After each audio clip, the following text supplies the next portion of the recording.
नमस्कार दोस्तों, आज की कहानी है षड्यंत्र। पूरे गांव में हड़कंप मच गई थी कि आज सावन सोमवारी के दिन किसकी लाश मंदिर के पीछे लावारिस की तरह पड़ी हुई है। मंदिर में ब्रह्म मुहूर्त के समय से ही लोगों को आने जाने का तांता लगा हुआ था।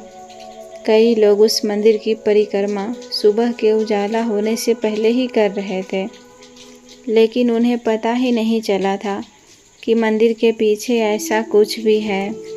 लेकिन जैसे जैसे सूरज की रोशनी अपनी नई किरणें के साथ पृथ्वी तल को सुसज्जित करने लगी, लोगों की नज़र उस लाश पर पड़ी। लोग आपस में कानाफूसी करने लगे, यह लावारिस लाश आखिर है किसकी। यह बात धीरे धीरे गांव के मुखिया राजा राम तक पहुंची। राजा राम उस बारे में बहुत विचार किए, लेकिन सच्चाई की तह तक नहीं पहुंच पाए। फिर उन्होंने पुलिस वाले को फ़ोन लगाया और वहां के बारे में पूरी जानकारी दी। थाने से डीआईजी साहब के साथ साथ कुछ पुलिस वाले और हवलदार भी साथ में आए। जब पुलिस वालों ने उस लाश को सीधा किया तो देखा उस बूढ़े आदमी की पहचान भी मिटाने की कोशिश की गई है। इसीलिए उसके चेहरे पर धारदार वस्तु से कई बार ऐसे काटा गया था कि उसका चेहरा पहचान ही नहीं आ रहा था। चेहरा समझ नहीं आने के कारण तो पुलिस वाले भी माथा पकड़ कर बैठ गए। लेकिन फिर डीआईजी साहब को एक आइडिया आया कि क्यों न हम गांव के सारे बुजुर्गों के बारे में पता लगाएं, सभी लोग सही सलामत है या नहीं। अगर इस गांव के सभी लोग सही सलामत हैं, तब आजू बाजू के गांव के लोगों को पूछताछ किया जाएगा ताकि सच्चाई का पता लगाया जा सके। डीआईजी साहब ने इस काम के लिए सभी पुलिस वालों को लगा दिया। फिर क्या था, 2 दिनों के अंदर पड़ोस के गांव में पता चला कि मनोहर जी अपने घर में अकेले रहते थे। उनका बेटा विनय दूसरे शहर में रहता है और उसकी पत्नी विनीता तो गांव वालों को बिल्कुल भी पसंद नहीं करती। इसीलिए वह शादी के बाद कभी गांव ही नहीं आई है। पुलिस वालों को लगा जब बेटा उतना कमा ही लेता है और बहू को तो गांव पसंद ही नहीं है, तो वे दोनों मनोहर जी को भला क्यों मारेंगे। हो न हो उनके रिश्तेदारी या फिर गांव के ही कोई उनके दुश्मन ने मार दिया हो। फिर भी डीआईजी साहब ने अपनी शंका दूर करने के लिए मनोहर जी के बेटे विनय को यह कहकर बुलाया कि तुम निर्दोष हो, तुम तो अपने पिता को मार ही नहीं सकते, क्योंकि तुम खुद ही इतना कमा लेते हो, तो अपने पिता को क्यों मारोगे।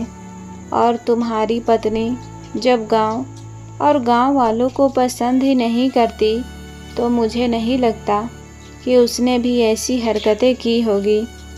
बस तुम फॉर्मेलिटी के लिए यहाँ आ जाओ और अपना बयान देकर वापस चले जाना, और यह भी कन्फर्म कर लो कि क्या यह तुम्हारे पिता की ही लाश है या किसी और की है।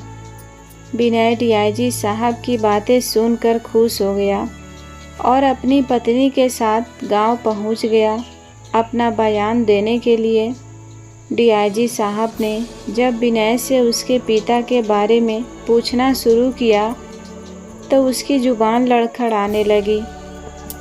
शुरू में तो उसने कुछ सवालों के जवाब ठीक से दिया, लेकिन जब उन्होंने पूछा कि तुम अपने पिता को अपने साथ क्यों नहीं रखते थे, तब उसने कहा क्योंकि पिताजी को शहर में रहना पसंद नहीं था।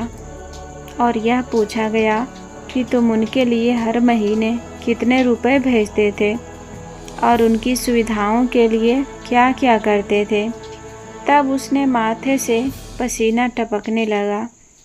डीआईजी साहब को शक हो गया कि हो न हो विनय ने ही अपने पिता को मारा है। उन्होंने उसके एक सप्ताह पहले का रिकॉर्ड मांगा कि वह कब कब कौन कौन सी जगह में था। विनय की जुबान लड़खड़ाने लगी, हाथ पैर कांपने लगे। डीआईजी साहब ने उसे थोड़ी देर आराम करने के लिए अलग बैठ जाने के लिए कह दिया। अब बारी आई विनय की पत्नी विनीता की।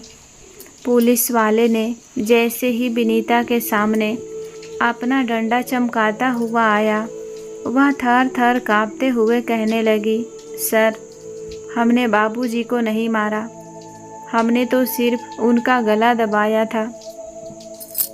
ना जाने कैसे उतने में ही उनके प्राण पखेरु उड़ गए और उनके चेहरे में इतने सारे निशान कैसे हुए मुझे नहीं पता। डीआईजी साहब ने उससे और ज़्यादा कुछ पूछना ज़रूरी नहीं समझा और उसे भी दूसरी तरफ बैठा दिया।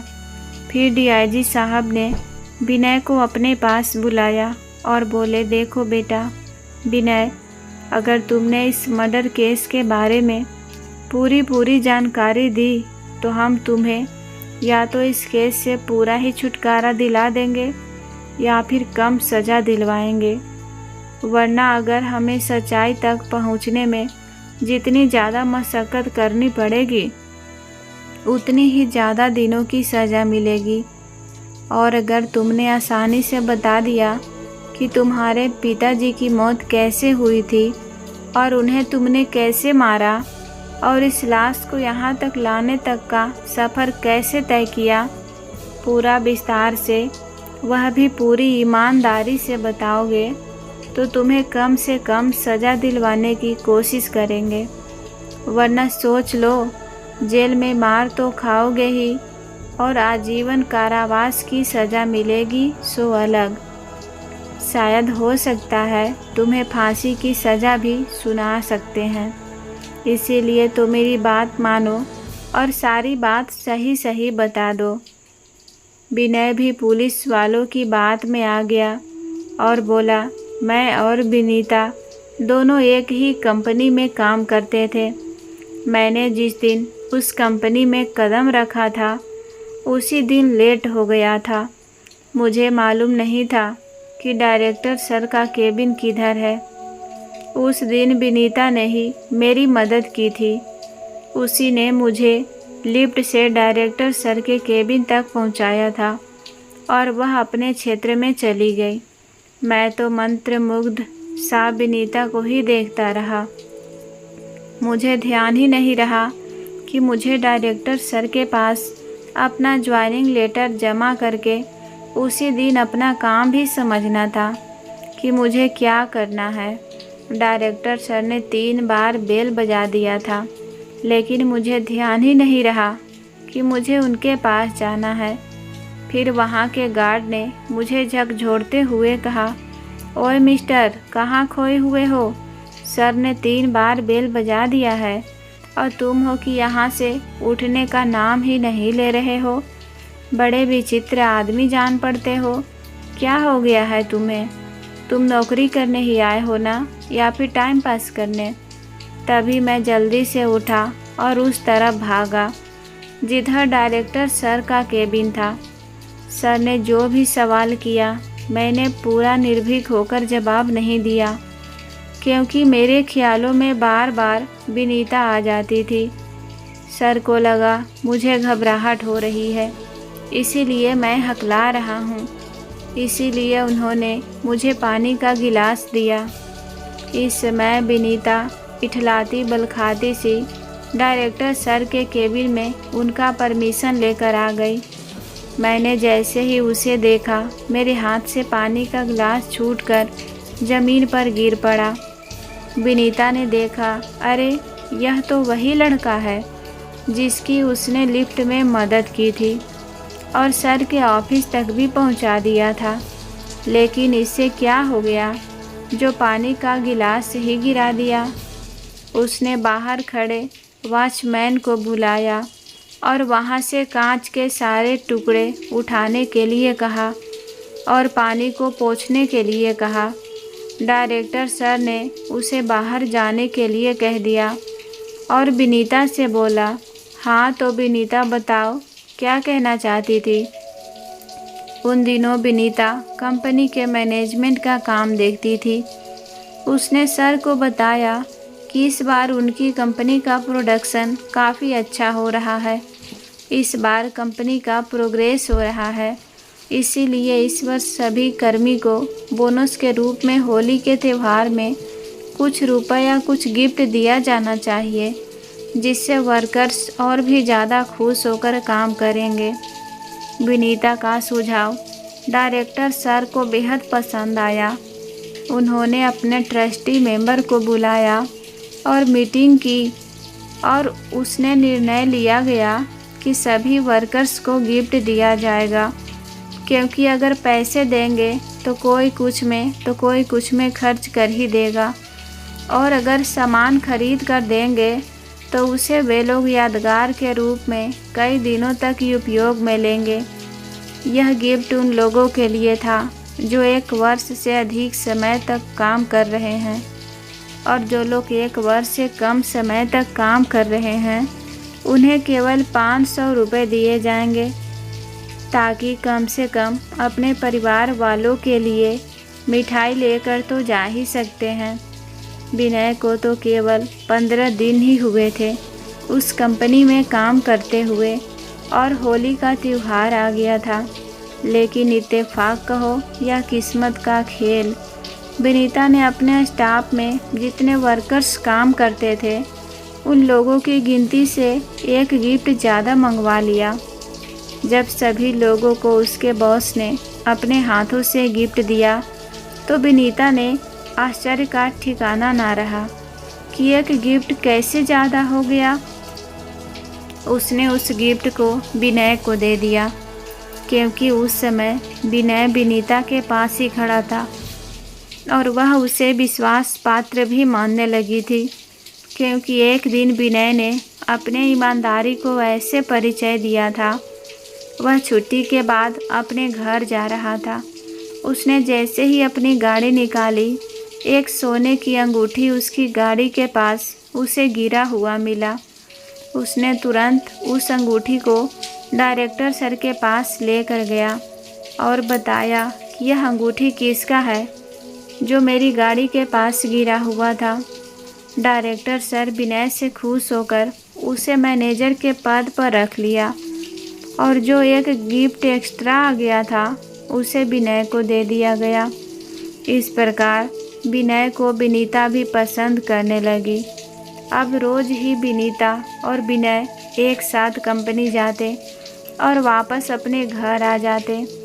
दोनों की दोस्ती इतनी ज़्यादा आगे बढ़ गई थी कि बात शादी तक पहुंच गई, और दोनों ने कोर्ट में जाकर शादी कर ली। शादी कर लेने के बाद दोनों ने अपने अपने माता पिता को बताया कि उन्होंने शादी कर ली है।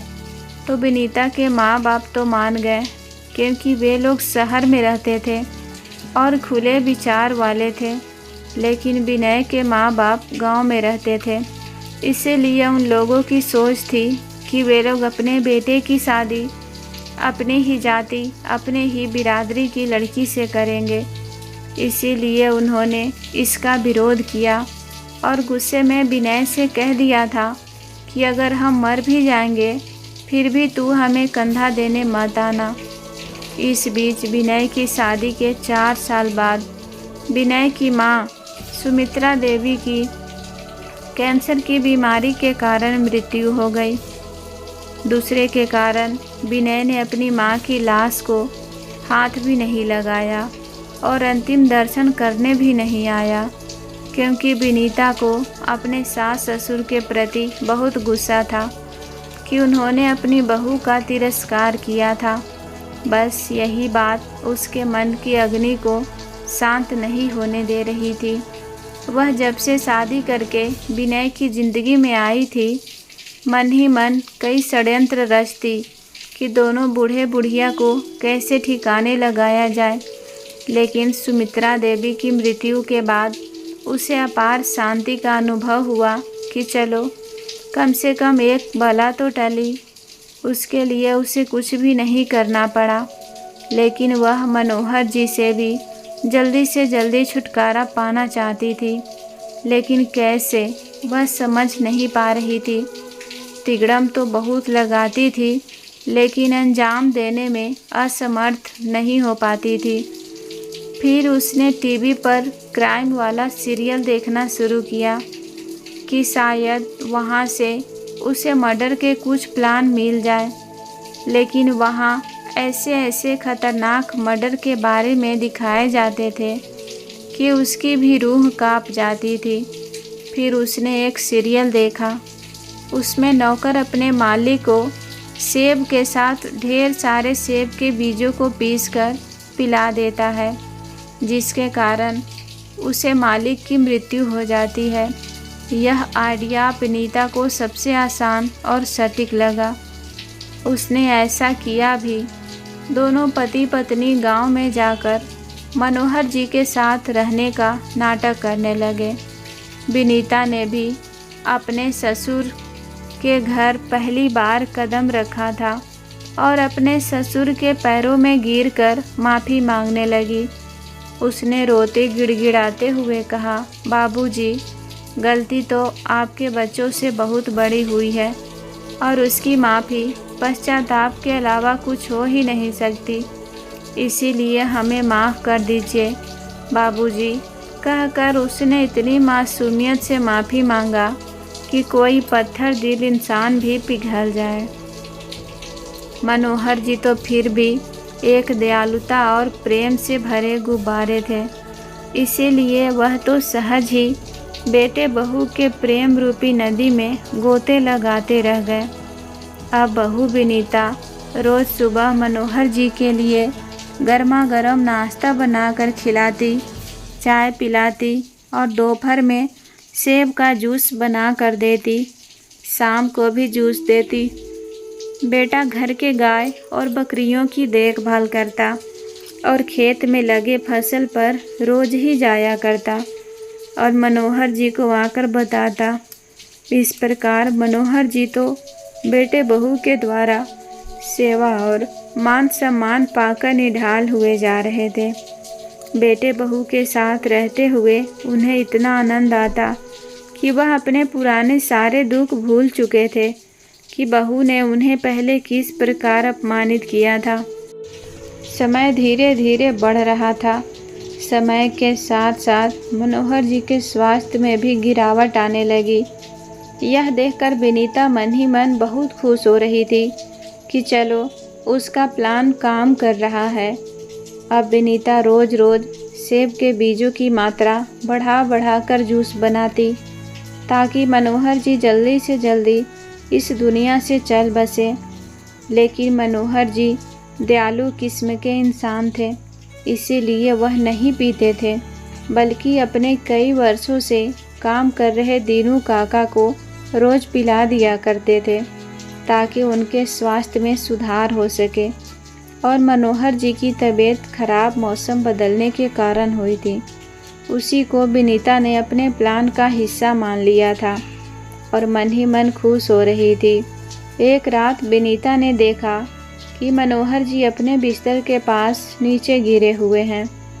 उसने उनके नाक के पास अपना हाथ लगाया, यह महसूस करने के लिए कि मनोहर जी जिंदा भी हैं या मर गए।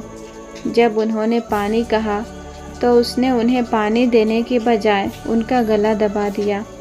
और जब वह दोनों आश्वस्त हो गए कि अब मनोहर जी का काम तमाम हो गया, तो वह दोनों घर में जितने भी रुपए पैसे सोने चांदी थे सब लेकर रातों रात अपने शहर वाले घर में चले गए। उसके बाद उनकी लाश मंदिर तक कैसे आई, यह बात तो विनय और विनीता को भी परेशान करने वाली थी। उसी समय मनोहर जी खाते हुए चेहरे में धीमी मुस्कान के साथ वहां पर पहुंचे, जहां विनय, विनीता और पुलिस वालों के साथ साथ उस गांव के लोग और पड़ोसी लोग भी मौजूद थे। सबसे पहले तो उन्होंने अपने बेटे विनय को 2 थप्पड़ दोनों गाल में जड़ दिया और कहा, अरे ऐसे नालायक खुदगर्ज औलाद से तो अच्छा होता कि मैं बेऔलाद ही रहता।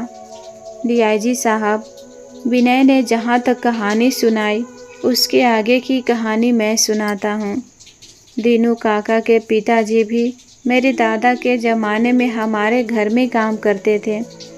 तब से दीनू काका भी हमारे घर में ही काम करने लगे थे, या यूँ कह सकते हैं कि दीनू काका भी हमारे परिवार का एक हिस्सा ही थे। इसीलिए मैं जैसा खाता था दीनू काका को भी वैसा ही खिलाता था। कुछ दिनों पहले मेरे बेटे बहू मेरे घर पर माफ़ी मांगने आए थे और ऐसा व्यवहार किया कि मैं तो खुशी से फूले नहीं समाता था। और हर शाम को मैं दीनू काका के पास जाकर उन्हें अपने खुशी या गम की बातें बताया करता था। जब मैं उन्हें अपनी बहू बेटे की आने की खुशी के बात बताई तो उन्होंने पहले ही ये बात याद दिलाया कि बहू ने आप लोगों को कैसे अपमानित करके वापस भेजा था। हो न हो उनके यहाँ आने का कुछ खास मकसद ज़रूर होगा, आप ज़रा चौकन्ना रहना। दीनू काका की बातें मेरे दिल में दिमाग में छा गए। बहू मुझे रोज़ जूस बना कर देती। उस समय दीनू काका को पिला दिया करता, क्योंकि दीनू काका बहुत दिनों से बीमार रह रहे थे। शुरू में तो दीनू काका जूस पीकर तरोताज़ा महसूस करने लगे थे, लेकिन इस जूस को रोज़ पीने से पहले से ही ज़्यादा बीमार पड़ गए। रात में सभी लोगों के खाना खा लेने के बाद काका ने मुझे आवाज़ लगाया। मैं उनके पास गया तो देखा काका की तबीयत बहुत ही नाजुक लग रही थी। मैं विनय के कमरे का दरवाज़ा खटखटाया। बेटा बचा लो बेटा कहकर चिल्लाने लगा, लेकिन ना ही बहू आई ना ही बेटा उठकर आया। मैं फिर से दीनू काका के पास गया और उन्हें पानी पिलाया। उनके पास पानी भी ख़त्म हो गया था। मैंने उन्हें वहीं लेटा कर रहने के लिए कहा और गांव के बगल के पास उनके लिए दवाई लेने चला गया। मेरे वापस आने तक मैंने देखा दीनू काका मेरे बिस्तर के पास निढाल पड़े हैं। मेरे बेटे और बहू अंधेरा होने के कारण यह नहीं देख पाए कि जो नीचे निढाल पड़ा है वह मनोहर जी है या दीनू काका। इन दिनों ने उनका गला दबाया और कहा, बूढ़े और कितने दिनों तक जीने का शौक़ था तुझे? माँ के साथ ही चला जाता तो हमें सेब के जूस में उसी के बीज डालकर तुझे स्लो पॉइजन देकर मारने की तकलीफ़ नहीं उठानी पड़ती और गलती से भी तू जिंदा ना रह जाए, इसीलिए हमें आखिरी डोज तुझे देनी पड़ रही है। इतना कहकर यह दोनों निर्दयता से ठहाका लगाकर हंसने लगे। वहाँ का सारा सामान लेकर रातों रात गायब हो गए। मैं अपने दीनू काका को अपनी आंखों के सामने इतनी निर्दयता से मारते हुए देखता रहा और रोता रहा, लेकिन इन दरिंदों के सामने नहीं गया, वरना यह दोनों मिलकर मुझे भी मार डालते तो यह गुत्थी सुलझती ही नहीं। मैं अपने दीनू काका को इंसाफ दिलाने के लिए ही जिंदा रहा, वरना मैं भी इस समय आत्महत्या कर लूं, ऐसा सोचने लगा था। मैं ऐसा सोच ही रहा था कि थोड़ी देर बाद मेरे चाचा का बेटा पंकज एक बड़ी सी वस्तु लेकर आया और दीनू काका को मनोहर समझकर उसके चेहरे पर प्रहार करने लगा। रात का अंधेरा होने के कारण उसने भी नहीं देखा कि वह शख्स मनोहर है या दीनू काका। वह भी अपना बदला लेने आया था। वह भी जब वार करता कुछ न कुछ बदले की भावना लिए प्रश्न करता, जैसे वह मरा हुआ इंसान उठकर उसे जवाब देगा। वह कह रहा था, तू मेरा भाई होकर भी उस नौकरानी का साथ दिया। क्या लगती थी वह लड़की तेरी? मैं तेरे चाचा का बेटा हूँ, पर हूँ तो तेरा भाई ही ना। फिर तूने अपने भाई का साथ क्यों नहीं दिया? मुझे 20 साल की सज़ा तेरे कारण काटनी पड़ी। तू मेरा भाई हो ही नहीं सकता। और भी उसके मन में जो कुछ भी आता वह बड़बड़ करके उस पर वार करता रहा। मैं अपने वफादार दीनू काका के निर्मम हत्या पर आंसू बहाता रहा। फिर अचानक मुझे भगवान ने हिम्मत दिया और मैं अपने मित्र को फ़ोन लगाकर वहाँ की सारी घटना के बारे में बता दिया। उसने मुझे वीडियो बनाने के लिए कहा। अंधेरा होने के कारण वीडियो तो उतना अच्छा नहीं बन पाया, लेकिन हाँ, एक काम बहुत अच्छा हुआ। पंकज को बहुत सारे लोगों ने रंगे हाथों पकड़ लिया और उसके हाथ पैर को रस्सी से बांधकर एक कमरे में बंद करके बाहर से ताला लगा दिया। फिर सुबह होते ही हमारे पड़ोसी किशन लाल जी ने सभी लोगों से विनय को फ़ोन करवाया कि तुम्हारे पिता अब इस दुनिया में नहीं रहे। विनय और विनीता घड़ियाली आंसू बहाते हुए रोने लगे। विनय कहता, पापा आप कहाँ चले गए पापा, लौट आओ पापा, आपने तो अपने पोता पोती का मुंह भी नहीं देखा है। वहीं विनीता बहू कहती, बाबूजी आप हमें छोड़कर कहाँ चले गए, हमने तो आपकी सेवा भी नहीं की। इस प्रकार दोनों बेटे बहू रो रो कर लोगों को यह दिखाने की कोशिश कर रहे थे कि उन्हें अपने पापा से कितना प्यार है। डीआईजी साहब बोले, तो मनोहर जी, पंकज का आपने किस जुर्म के लिए 20 साल की सज़ा दिलवाई थी? मनोहर लाल जी बोले, सर हमारे घर में गरीब लड़की काम करने आया करती थी। पंकज ने उसे ज़बरदस्ती करने की कोशिश की और जब उस लड़की ने शोर मचाया तो उसने उसे जान से मार डालने की धमकी दे डाली। बेचारी लड़की डर के कारण चुप हो गई। इत्तेफाक से मैं वहाँ से गुजर रहा था। मैंने उन दोनों की बातें सुन ली और उस लड़की का रोना सुनकर मैं उनके पास गया। मैं जब उसे उसके रोने का कारण पूछा तो पंकज मुझे मारने के लिए तैयार हो गया। जब मैं उस लड़की को अपनी ओर खींचा तो उसने मुझे 2-4 थप्पड़ जड़ दिया। फिर मैंने उस लड़की की तरफ से पुलिस कंप्लेन की तो पंकज ने जाते जाते मुझे कहा था कि वह जेल से छूटते ही मुझे जान से मार डालेगा। मुझे लगा पंकज अभी गुस्से में है, इसीलिए ऐसा कह रहा है। मैंने उसके परिवार वालों की पूरी देखभाल की, समय समय पर उससे भी मिलने जाया करता था, तो मुझे लगा पंकज सुधर गया होगा, लेकिन वह नहीं सुधरा था। उसने जब अपने 4 साथियों के साथ दीनू काका की लाश को ठिकाने लगाने के लिए मंदिर तक लेकर आया, तब हमने इसका वीडियो बनाया है और वही पंकज को पकड़ पाए। बाकी उसके चारों साथी भाग गए। मनोहर जी के बयान से पुलिस वाले संतुष्ट हुए। उनका वह अधूरा ही सही, लेकिन वह वीडियो बहुत काम का था, क्योंकि कानून सबूत मांगता है। डीआईजी साहब ने पंकज को फिर से आजीवन कारावास की सज़ा दिलवाई और विनय और विनीता को भी आजीवन कारावास की सज़ा मिली। जब विनय को सज़ा सुनाई गई तो वह बोला, सर आपने तो कहा था कि हमारी सज़ा कम हो जाएगी या नहीं भी होगी, फिर कैसे? डीआईजी साहब मुस्कुराए और बोले, बेटा घोड़ा अगर घास से दोस्ती कर ले तो खाएगा क्या? अब तुमने इतना बड़ा गुनाह किया ही है तो दंड तो तुम्हें मिलेगी ही। विनय अपने पिता के पैरों में गिर कर रोते हुए बोला, पापा यह आइडिया विनीता का था। आपने उसे शुरू में नापसंद किया था, उसी का बदला लेने के लिए उसने इतना घिनौना काम किया और मुझसे भी करवाया। पापा प्लीज़ मुझे माफ़ कर दो। आज अगर माँ जिंदा होती तो आपको ज़रूर मना लेती। पापा मैं तो आपका बेटा हूँ ना, अपने बेटे को कैसे जेल भेज सकते हो? पापा प्लीज़ माफ़ कर दीजिए। मनोहर लाल जी के ऊपर उसके अनुरोध का कोई फ़र्क नहीं पड़ा। वह कुछ नहीं बोले, बल्कि इतना बोला कि सर इसे कड़ी से कड़ी सज़ा मिलनी चाहिए। विनीता ने देखा बाबूजी जब अपने बेटे को माफ़ नहीं कर रहे तो मुझे क्या माफ़ करेंगे। फिर भी उसने यह कोशिश करने की सोची।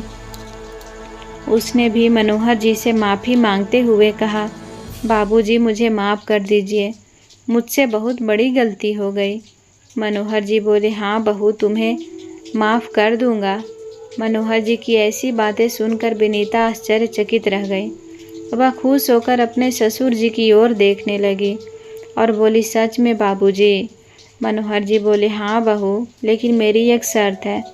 विनीता बोली, बाबूजी आपकी हर शर्त मुझे मंजूर है। मनोहर जी बोली, सुन लो बहू, फिर यह ना कहना कि मंजूर नहीं है। विनीता बोली, हाँ हाँ बाबूजी, मुझे आपकी हर शर्त मंजूर है। मनोहर जी बोले, तुम जेल में तो नहीं रहोगी, लेकिन जहाँ भी रहोगी, चाहे दुकान से कोई सामान लेना हो, कपड़ा लेना हो, या फिर कहीं जॉब करना हो, सबसे पहले अपनी सच्चाई बताओगी कि मैं अपने ससुर का मर्डर किया है।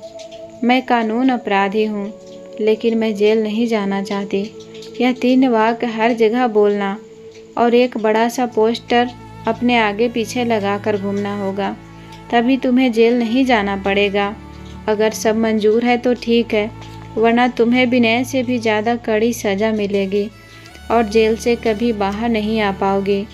विनीता ने सोचा, अभी तो हाँ कह देती हूँ, बाद में ऐसा करना ज़रूरी नहीं होगा, क्योंकि हमेशा तो ससुर जी मेरे साथ नहीं रहेंगे। जहाँ भी जाऊँगी पोस्टर को छुपा दूँगी, और ज़रूरी नहीं है हर जगह वैसा ही बोलना जो ससुर जी ने कहा है। उसने हाँ कह दिया। अब विनय और पंकज को आजीवन कारावास की सज़ा हुई और विनीता का तो जीवन ही समझो नरक हो गया। विनीता जहाँ जहाँ जाती पुलिस वाला उसके साथ जाता। अगर वह यह 3 वाक्य नहीं बोलती, वह अपना डंडा चमकाता रहता। वह पोस्टर नहीं पहनती, वह अपना डंडा चमकाता रहता। विनीता ने उस पुलिस वाले को रिश्वत देकर कुछ छूट देने के लिए निवेदन करती, फिर भी उसे उच्च अधिकारी की ओर से सख्त हिदायत थी कि वह उसे हर हाल में जो कहा गया है उस नियम का पालन करवाए। अब विनीता की जिंदगी नरक से भी बदतर हो गई थी। वह किसी किराने की दुकान में जाकर यही वाक्य दोहराती तो दुकानदार उसे घृणा की दृष्टि से देखता और सामान देने से मना कर देता। इस प्रकार कपड़े की दुकान में जाती तो वहाँ के दुकानदार भी वैसा ही कुछ करते हैं और उससे अपमानित होकर वापस आना पड़ता। अब जॉब के लिए कहीं भी जाती तो किसी भी जगह में उसे जॉब नहीं मिलती। उसके पुराने बॉस ने भी उसे अब जॉब से रखने से मना कर दिया कि हमारे पास ऐसे खूनी लोगों के लिए कोई जगह नहीं है। अब विनीता घर पर रहती तो उसकी भाभी उसका जीना दुभर करके रखी थी। अगर वह एक घूंट पानी भी पीती तो उसे ताने दिए बिना नहीं रहती। एक समय ऐसा था कि वही भाभी उसकी गुणगान गाते नहीं थकती थी, लेकिन आज उसे सांस लेना भी शर्मनाक लग रहा था। वह मन ही मन सोच रही थी, इससे अच्छा तो जेल की ज़िंदगी ही ज़्यादा अच्छी थी। इस प्रकार एक दिन ऐसा आया कि विनीता बहुत ज़्यादा डिप्रेशन की शिकार हो गई और पागल होकर सिर्फ वही 3 वाक्य बोलने लगी जो उसे बोलने के लिए कहा गया था। अब उसे ना ही अपने मान सम्मान की चिंता थी, ना ही इज्जत की। अब वह कहीं भी रहती, कहीं भी खाती और कहीं भी सो जाती थी। विनीता के मायके वालों ने तो उसे सारे रिश्ते नाते तोड़ लिए थे, लेकिन मानवता के नाते मनोहर जी ने उसे पागल खाने में भर्ती कर दिया और समाज सेवा में अपना पूरा जीवन लगा दिया। फिर कभी ना ही अपने बेटे विनय की तरफ ध्यान दिया, ना ही अपने भाई पंकज की तरफ ध्यान दिया, ना ही विनीता की तरफ। उन्होंने केवल जन कल्याण के कार्य में अपना पूरा जीवन समर्पित कर दिया। दोस्तों, सच कहा गया है, पाप का घड़ा एक दिन फूट ही जाता है।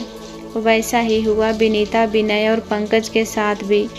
अगर उन्होंने निर्दोष भोले भाले दीनू काका को मनोहर जी कहकर ना मारे होते तो उन्हें भी जेल की हवा ना खानी पड़ती और सभी लोग प्रेम पूर्वक अपना अपना जीवन जीते। भगवान ने हम मनुष्य को अच्छे कर्म करने के लिए जन्म दिया है, लेकिन कभी कभी मनुष्य में बदले की भावना इतनी प्रबल हो जाती है कि उसे कहाँ लेकर जाकर डुबो देती है, पता ही नहीं चलता। इसीलिए हमेशा अच्छे कर्म ही करने चाहिए। दोस्तों, उम्मीद करती हूँ आपको कहानी पसंद आई होगी। कहानी पसंद आए तो वीडियो को लाइक करें, चैनल को सब्सक्राइब करके बेल आइकन घंटी ज़रूर दबा लें। धन्यवाद।